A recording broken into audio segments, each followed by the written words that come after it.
The football calendar never sleeps. I'm your host, Thomas Frank Carr. Today on the BWI Daily Edition, Ryan Snyder is in San Antonio for the All-America game, right? This is another one of those showcase games for prospects and for commits. So Ryan is out in San Antonio. How's the weather down there? Nicer than State College, I'm sure. It's actually a little chilly. Well, today's nice, but tomorrow it's supposed to get a little chilly. But I'll take 75 degrees and what is it, like 50 at night. It's a good little scene down here. I've never been to Riverwalk. It's my first time coming to the All-America Bowl. I've been to some other ones, but not this one before. So it's been a good time, man. Everybody's both teams, like the kids and stuff, they seem to be really enjoying themselves. And everybody gets a little time at night to go explore Riverwalk and what San Antonio has to offer. So it's been pretty cool. They got a lot of those scooters down here. A lot of people scooting around, I see. Oh, the transit things where you get your individual scooters. Yeah. Nice. There's everybody's scooting around on those things. I tried it one night. It was good. I didn't kill myself, so that was good. But that's yeah, good. It's been a good time, man. I don't know if we can handle you on the injury report. That's the thing, is like if you're laid up, this offense isn't going to run. So as our intrepid reporter out in San Antonio, now that I got my weather question out of the way, as you always do when someone goes further south than you and you live in Pennsylvania, the event itself, you've been there this week checking things out from obviously the Penn State perspective. They have 4 players at the event. And I'm just curious because they're all committed guys. They all signed early. Obviously, when things like this were invented originally, this is before the signing period traditionally. So for guys that are committed, what's the value of this event, and what are you seeing from them at the All-America Bowl? Obviously, the value of this event is going against the best competition that you can go against, and it's unlike the Future 50 or some of the camps out there. There's actually pads on, and that's not what you see in the spring. Now, with that said, let me clarify here that it is an all-star game, and they're not nearly as physical as I think some fans would think. So I've been here now for 5 practices, and 3 of them have been walkthroughs. For the most part, they'll do 7-on-7 at the end, but even then, though, nobody's trying to trip each other up. Nobody wants to bang knees and things of that sort with being an all-star game. And look, early enrolling is a massive thing in college football now. And so many of these guys are going to be on their campus literally Sunday. Penn State, their guys are going up there Sunday. So Drew and Nick will be there soon. So it's a pretty tame setting, I think. I was actually expecting a little more full pad practices, and they've never had full pads. It's always just been, shoulder pads and shells. Helmets. So yeah, shells. That's the word I was looking for. I couldn't think of it for a second. So thank you, T. Frank. But it's been good. There's definitely. I'll say this, I got a lot out of Drew Allar. I think I've learned. I already knew. We already knew Drew, of course, was a great quarterback, but really seeing him, that's the biggest thing to take away. And we'll get into all this here as we go on. Let's just get into that. I think that's a good jumping off point to talk about some of the players, and we can get back to some of the other things I'm curious about the event as a whole. But Drew, in particular, because he threw so many passes and we had so much film of him, like you said, we kind of know who he is as a player. But what's he been like in this setting with different receivers and a little bit more around him, both unfamiliarity with those players, but also those players being other Division I players and prospects. So what has his week been like so far?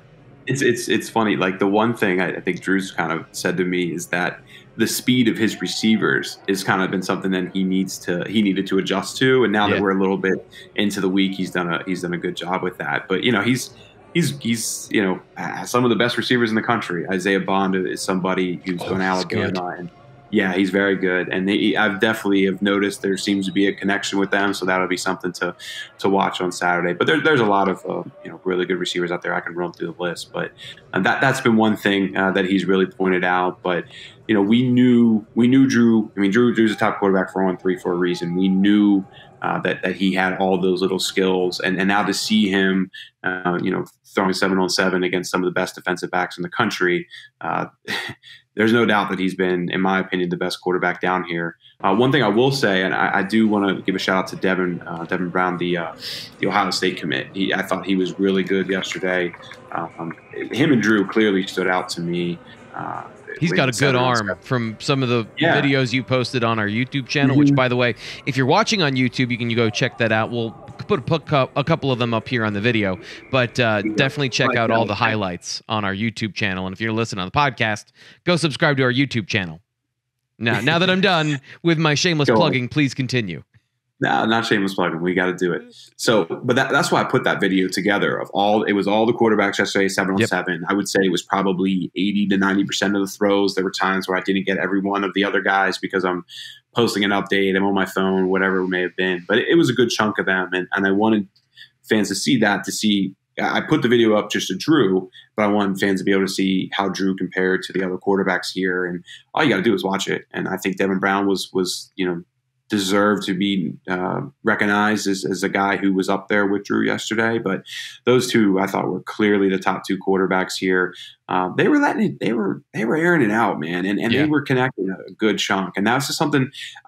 The other guys here, I don't know if they were timid or just they don't want to look bad. It may have been, but they were just jumping it off more and not taking risk. And sometimes in these settings, this is the perfect setting to take this risk, right? To really air it out. And Drew certainly did that yesterday. Anyone who's seen those highlights would know. I'm sure most of you guys have watched them already. Yeah. The Michigan quarterback, by the way, when I looked at him, that is a tall quarterback.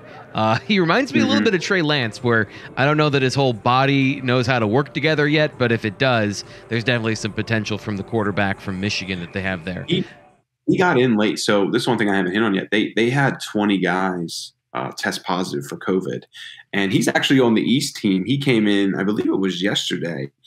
He's from California, Apple Valley, but he's actually playing for the East team this week because they need to just fill out some numbers.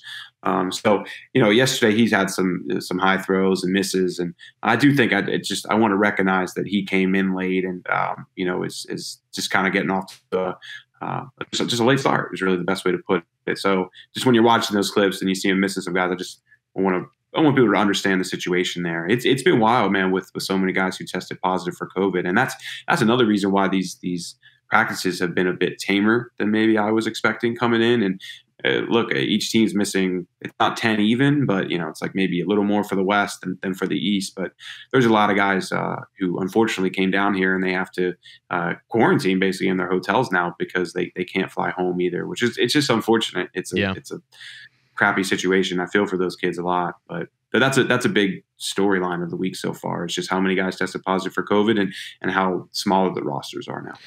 Well, thanks for filling in that information too. You mentioned the practices, and you've seen about 5 of them now. How are they set up as far as, there's the 7-on-7 you mentioned, but the positional drills, what are the guys, we talked a lot about quarterbacks, what are the other guys doing during that time? Yeah, so we start off, your basic kind of, you ever been to a football practice, positional drills in the beginning, everybody goes off to their corner of the field and, does the basics, man. Drew's over there playing, throw and catch with the other quarterbacks and then throwing to wideouts and, Dani Dennis-Sutton down there working on hand drills and, linebackers doing different bag drills, things of that sort. And, again, it's been mainly walkthroughs. I said, 3 walkthroughs basically, and then we did have a joint practice yesterday, 2 days ago with the East and the West, and that was I thought the best practice of the day as far as getting information out of it. I'm upset because Dani had a really good day on Wednesday, and I didn't get to. I was focused on Drew. Obviously, I can only really watch one at a time, and I'm happy I watched Drew because he put on a show yesterday, and I needed to get a video for that. But Dani did really well too in the one-on-ones, and I'm upset that I don't have more film of that because I want fans to see how well he did.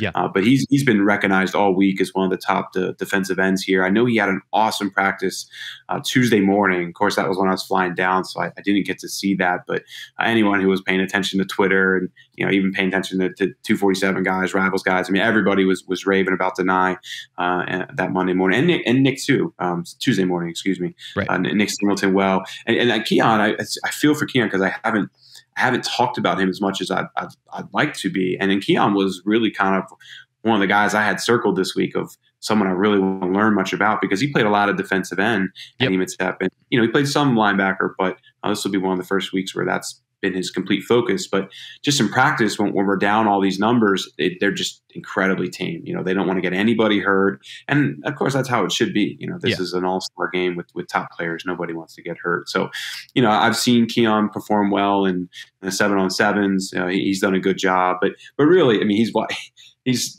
running backs and bubble routes. You know what I mean? And these quarterbacks, they want to show off, right? So they're always throwing fades, and I can only think of maybe 2 or 3 times, where Keon's really been challenged in that setting. Yeah. At least that's from what I saw. I'm no sure one's throwing a check down in 7-on-7. Yeah, it's rare. It's rare. The quarterback, hey man, you're Drew Allar. You don't want to do that. You're down here to show off what you can do. And Devin Brown, Kate Klubeck, all those guys, they're going to fit it in some tight pockets, and for the most part, they complete them the majority of the time. Yeah, it is nice watching a quarterback who has 7 seconds for his receiver to run a double, triple move to the post corner, and then he throws the ball.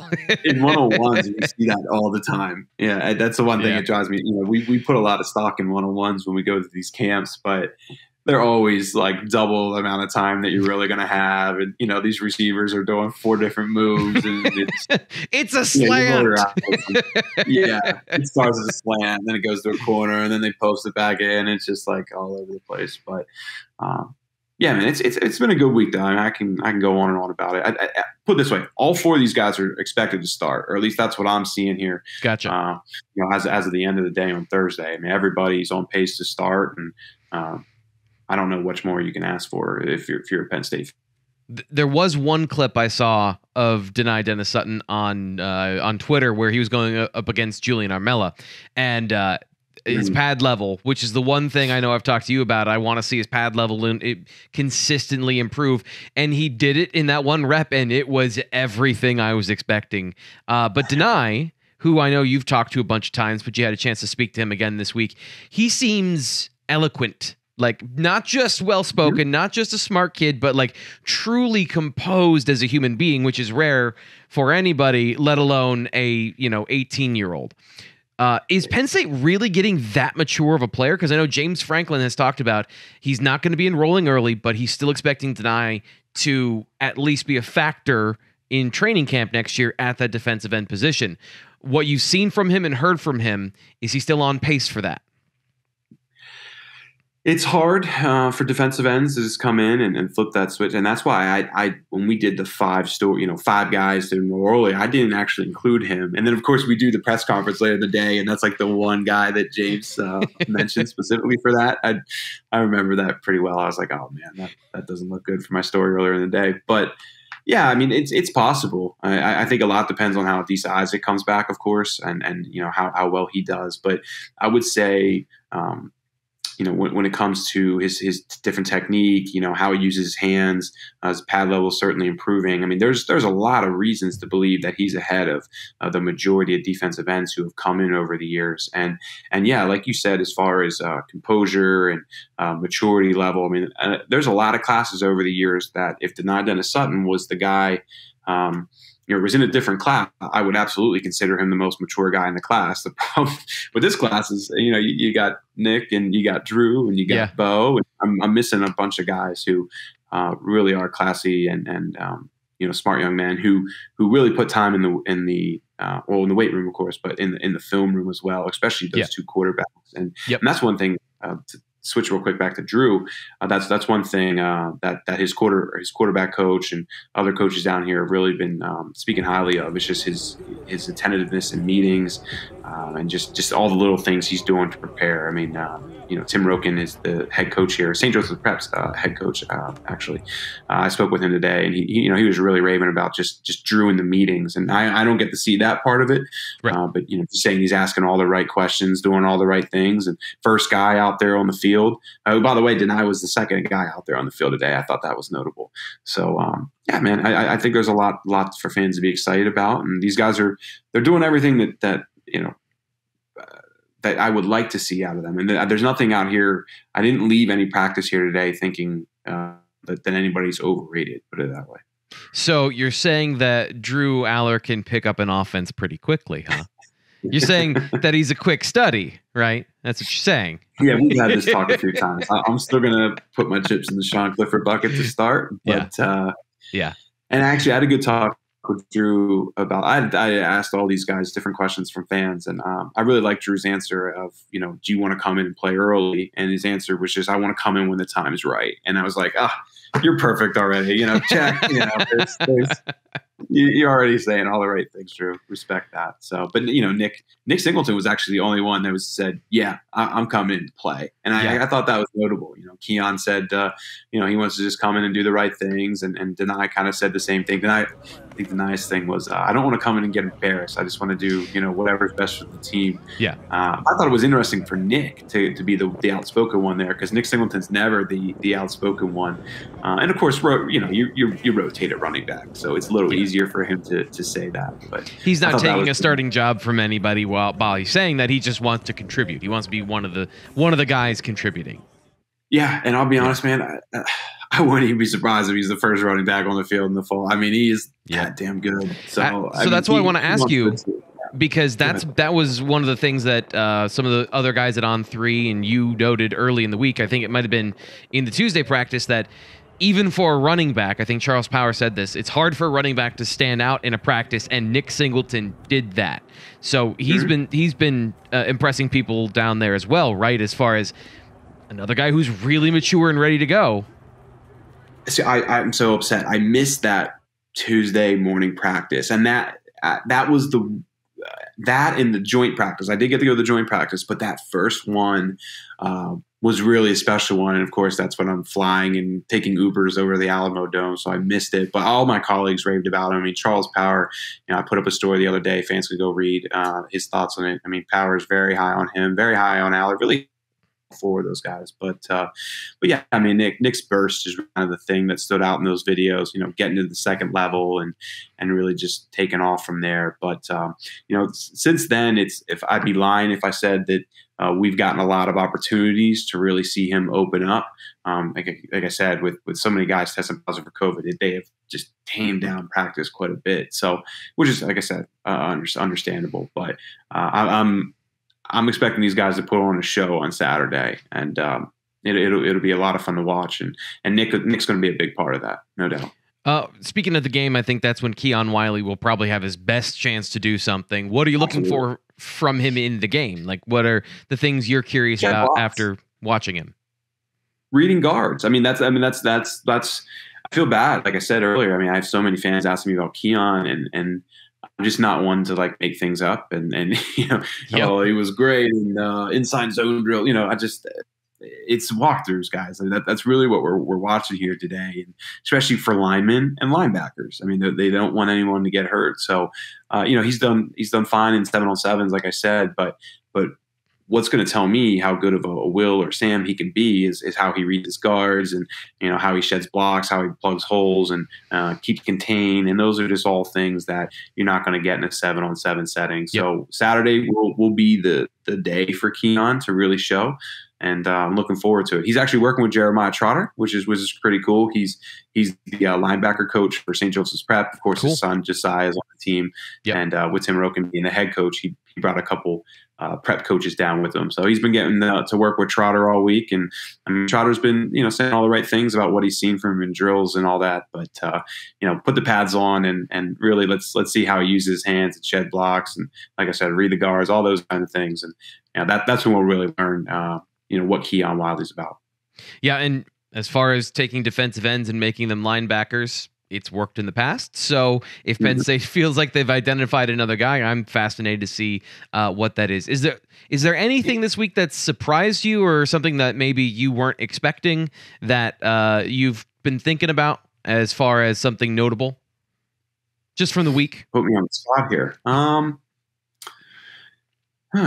I mean, I have to go back to Drew just because Drew's the one that we've seen the most. I don't know if it necessarily surprised me, just how consistent his deep ball is. And we've seen it, don't get me wrong, we've seen it countless times. But in that setting, when you got every site watching you got the best players in the country as defensive backs. I mean, I posted every one of his balls yesterday, or excuse me, I think I missed one in that clip.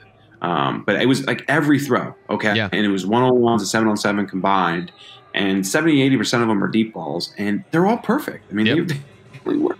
Had a couple drops, and that was just because of the receivers, just his consistency, with the deep 30, 40-yard throws and just how effortless it is. I mean, I can't pretend that I've never said that before. I noted that when I went to see him play Stowe, and I've seen it in other settings, but just how effortless and how quick his release is, all those little things, just seeing it again up close and personal, man, it's really impressive to watch. So what's next for the rest of the week? What's going on for you, and what's the schedule for the rest of the week for the players? Yeah, so I'm heading home today. It's Friday. I'm heading home. Actually, I'm going to watch the game at home. I have a 4-year-old and a 2-year-old. I got my wife is holding down the fort with 2 toddlers. You can watch the game at home, and you do all the interviews this week. And normally you get more out of practice. Like I said, practice has been taken down a little bit, but normally in these settings, you get a lot more out of practice than the game, as far from a journalistic perspective. And of course, we can watch it all on TV, just like you and everybody watching this probably will. So, but we do have the All-America Combine tomorrow, which is where 2023, or excuse me, today. We're taping this Thursday, guys. Sorry, I've said that like 5 times there. But we have the Combine with 2023 and 2024 guys coming in, and just getting the opportunity to see some of them. I don't have the full list in front of me. I wish I did, but I would expect probably at least 24 Penn State scholarship guys to be there. So I'll be there during the morning session tomorrow. Looking forward to just getting some film on some of the young up and coming guys, and we'll eventually get testing numbers and all sorts of things like that. I mean, that's the big thing for the Combine. Yeah, I know, right? And that's your thing, T. Frank. Yeah. That they'll do all the testing tomorrow. So 40 shuttles, broad jumps, verticals. I think there's like maybe 1 or 2 others in there. And then they do 7-on-7 and 1-on-1s and all that types of stuff. It's a really good camp. I mean, it's oftentimes you can argue that this and the Future 50 are 2 of the best camps in the country as far as really getting a national collection of top up-and-coming underclassmen. So seeing that tomorrow will be a lot of fun, and seeing that today, sorry, you know what I'm saying. All good. This week. Friday. And then I fly home in the afternoon. So I'll be there for the morning session, and we'll gather as many photos and videos as we can, and to flying home and taking care of babies and watching an All-Star game on Saturday. It'll be good. I mean, I tweeted out yesterday, I fully expect Drew Allar to put on a show, and I can really say that about all 4 guys. I can definitely say it about Nick and Dani, and the only reason I can't 100% say it about Keon is just because I haven't seen him in being a true linebacker in those kind of settings. At least with Dani, we have 1-on-1s. I get to watch him beat Julian Armellas or whomever it would have been.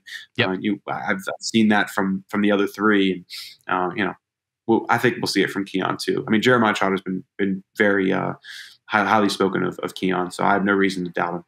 Should have said this earlier, but if you want to read any of this information and get some of the inside details, BlueWhiteIllustrated.com.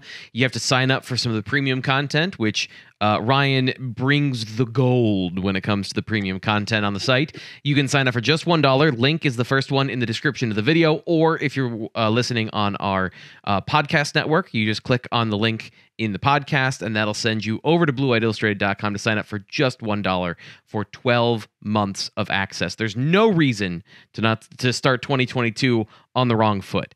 Get BlueWhiteIllustrated.com for a year for $1. Yeah. You can't beat it. I don't know if this deal's ever going to end. It just, I thought it would be ended, but it's been successful. So if they don't want to end it, I don't. So let's let it roll. I'm not going to say anything, but I will say we got to get going. Ryan, I know you got a bunch of stuff to do, including enjoying San Antonio. So thanks for coming on the show. Appreciate your time and giving us the inside information on what's going on with the All-America game and Penn State's top prospects. Thanks, man. There's no enjoyment. It's all work all the time, except for maybe at like 9:30, 10 o'clock tonight. But hey. See you guys. All right. We will talk to you on Monday.